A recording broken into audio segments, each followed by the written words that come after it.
Je suis, je suis très ravie aujourd'hui d'avoir été installée officiellement comme directrice générale de l'Office des lacs et cours d'eau du Sénégal. Je remercie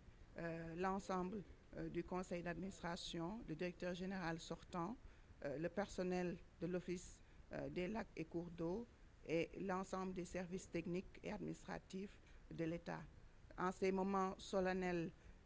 d'installation et de prise en fonction, ceci est une occasion pour moi de un peu faire une rétrospective sur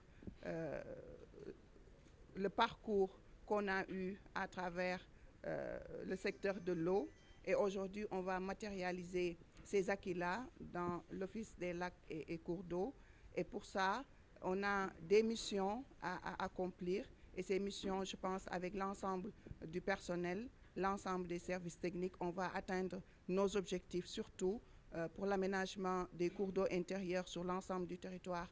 national, mais aussi pour la lutte de la prolifération et de l'éradication des végétaux aquatiques sur l'ensemble des cours et lacs intérieurs, mais aussi mettre en œuvre des stratégies pour pouvoir favoriser l'effectivité des projets aujourd'hui qui sont au niveau macro, surtout par rapport à la souveraineté alimentaire, par rapport aussi à la disponibilité de la ressource en eau dans l'ensemble du territoire sénégalais, parce que je rappelle que les prérogatives de l'OLAC, ce n'est pas seulement le lac de Guerre, c'est tous les cours d'eau sur l'ensemble du territoire, et il y a des projets très innovants et des projets très ambitieux. Certains sont en cours de réalisation et d'exécution, d'autres sont en période d'étude. Donc nous allons mettre toutes les capacités nécessaires pour pouvoir arriver à l'effectivité et à l'efficience de ces projets-là pour pouvoir atteindre nos objectifs sur la pérennisation de la ressource en eau sur l'ensemble des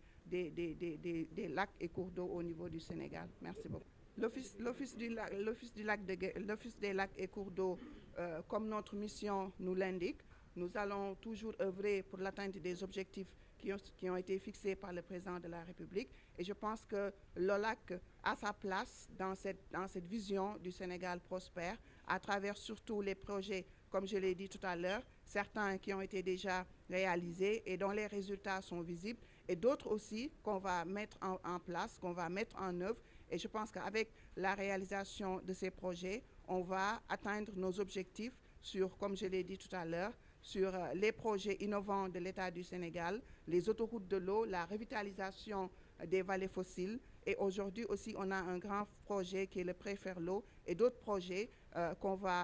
va s'atteler à l'exécution et à l'aboutissement de tous les projets pour pouvoir atteindre l'objectif qui nous a été assigné.